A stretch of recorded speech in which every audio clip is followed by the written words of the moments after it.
gosh, it is like actually, whoa, it's like super vibrant now. Cheers, cheers.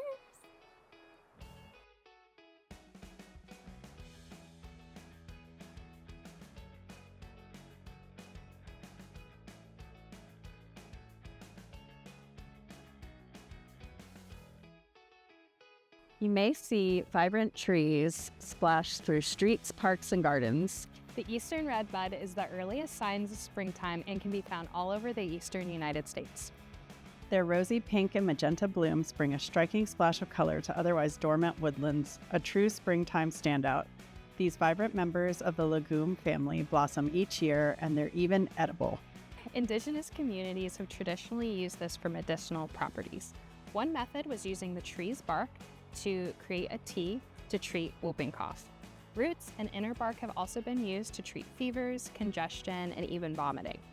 Today we aren't using bark, and instead we're using the beautiful color from the flowers to make a recipe in the kitchen. I've invited Cassie out today to spend some time outside together because it's important to forage with a friend. Now, let's talk about responsible foraging, because how we harvest matters as much as what we harvest. You want to avoid stripping the entire tree of its flowers. Instead, pick lightly and from a variety of branches. You should always double check that you're harvesting exactly what you think you are. Proper plant ID is essential for both safety and sustainability. You also want to be mindful of where the tree is growing. Avoid harvesting from trees that may have been sprayed with pesticide and steer clear of areas with heavy traffic to reduce exposure to pollution. When you're collecting them, simply reach for a cluster and gently pull the blossoms off the branches. They come off easily and don't require any force. By harvesting thoughtfully and respectfully, we can support the ecosystem and the long-term health of the springtime tree. They're also a fantastic resource for pollinators. The flowers are rich in nectar and pollen and provide an important food source during a time when options are still scarce.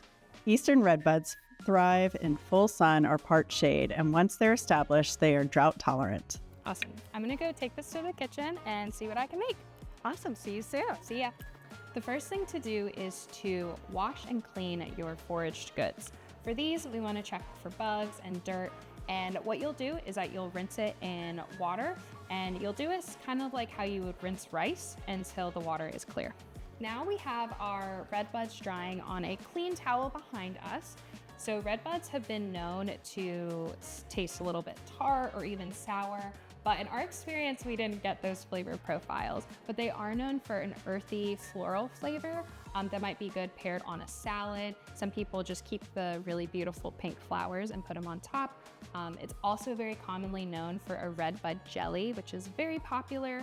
But today, since it's so hot outside and we're trying to cool off from the heat, we are actually going to be making a redbud lemonade.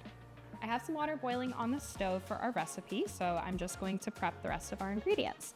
This is a really simple lemonade recipe, so I'll be using the juice of 4 lemons and putting it into a strainer here to catch all of the seeds, and then we'll use that lemon juice for our recipe. One way we can control the amount of added sugar in lemonade is by making it at home. We just prepped our redbuds by putting the dried redbuds we foraged with boiling water in a heat-safe container. Once this cools down, we're gonna cover it and put it in the fridge to steep for about 12 hours. If you have longer time, that's great. We already steeped some of our redbud flowers, and as you can see, there's a difference in all of the colors. We did a little bit of experimenting. So here we did a 1-to-1 ratio. So 1 cup of redbuds to 1 cup of boiling water. And you can see here that it's pretty pink color. And then we did a 1-to-2 ratio. So we did a 1/2 cup of redbuds and then I believe 1 cup of water to this one. So this one had less color, but you can still see some. Our best one was the 1-to-1 ratio, but the difference with this one was that we made sure the redbuds were super dry before we put them in here. So you can see that really pretty pink color. And today we're going to be using all 3 of them to make our recipe. Now that we have all of our redbud, I'm going to strain it one more time just to make sure nothing is in it, and then we'll measure it out.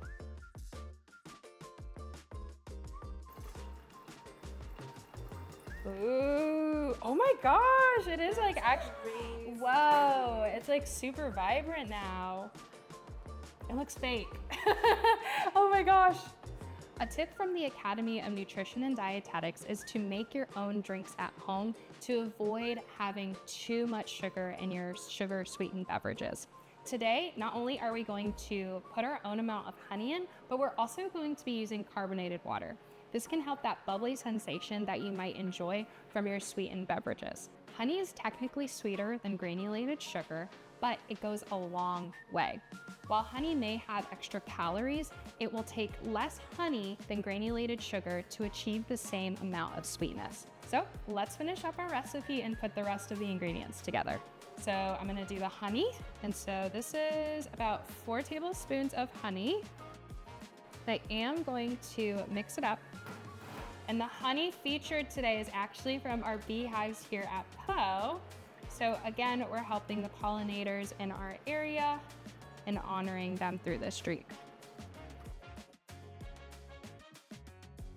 Put the honey in, and now I'm gonna add the water, and then I'll add carbonated water. Not only is this a great alternative to a sugar-sweetened beverage, but it does contain a great immune-boosting property, vitamin C.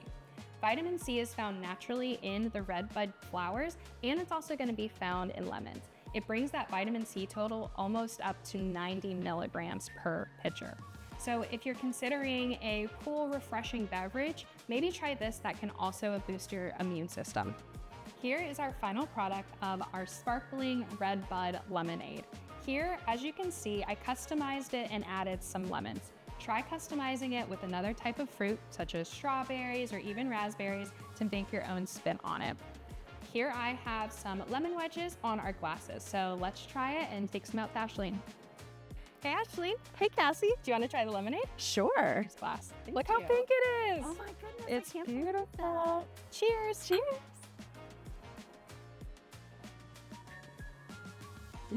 That is so good. That's so refreshing. If you're interested in having a beautiful Eastern Redbud in your yard, consider taking a small pot and planting it between early fall or late spring.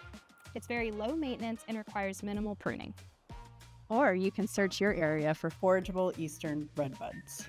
foraging is a great way to get out in the springtime, explore nature, and get active with family or friends.